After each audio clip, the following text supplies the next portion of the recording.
ঘাস কাটা পেশা হিসেবে নিয়েছেন চর সালেপুরের বাসিন্দারা। পদ্মার আগ্রাসনে সহায় সম্বল হারানো এই মানুষগুলোর কাছে চরে প্রাকৃতিকভাবে জন্মানো সব ঘাস যেন আশীর্বাদ। ঘাস কেটে বিক্রি করেন দোহারের বাররাঘাটের তেঁতুলতলায়, যেখানে প্রতিদিন সকালে বসে ঘাসের হাট। গরুকে সতেজ ঘাস খাওয়াতে কিনে নেন খামারিরা। পদ্মাপাড়ার ঘাসের হাট ঘুরে এসে বিস্তারিত জানাচ্ছেন রিজভী হাবিব। ক্যামেরায় ছিলেন মাহবুবুর রহমান।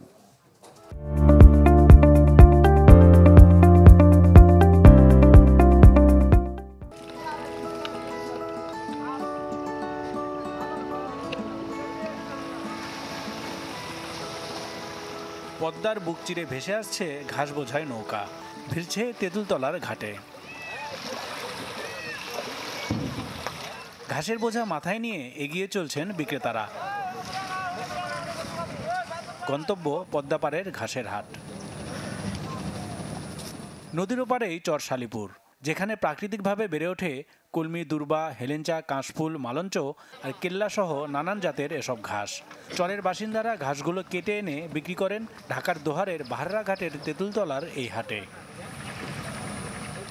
ঘাসের এক একটি আটির দাম আকার ভেদে 150 থেকে 300 টাকা রাখেন বিক্রেতারা।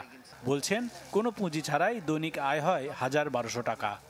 4টা করে গরু পালি, সালেপুর চরে ঘাস কেটে আনি, 1 আড়ি বেশি, 2 আড়ি বাড়তি নেই। ডেলি 3 বোঝা 4 বোঝা করে ঘাস আনি, 300, 400, 500 এরকম বেচাকিনি হয়। তারপরে এতে আমার সংসার চলে। 30 থেকে 25,000 টাকা আমাদের ইনকাম হয় প্রতি মাসে। আমরা ঘাস বিক্রি করি। দাম দর করে ঘাস কেনেন আশেপাশের এলাকার কৃষক আর খামারিরা। বলছেন গরুর জন্য ঘাস কিনতে তারা হাটে আসেন প্রায় প্রতিদিনই। 10-15 ঘাস কিনি প্রতিদিন, 2500 টাকা ঘাস লাগে আমার। 2 আড়ি ঘাস কিনছি 450 টাকা দিয়ে। প্রতিদিন তেঁতুলতলা হাটে আসি, আইলে বাদে ঘাস পাওয়া যায়। গরু সাইডটা খাওয়াইলে গরু সাইডটা ভালো দুধ দেয়। তবে এসব ঘাসে শামুক থাকতে পারে, যা কৃমির উৎস বলে সতর্ক করলেন প্রাণী সম্পদ কর্মকর্তারা।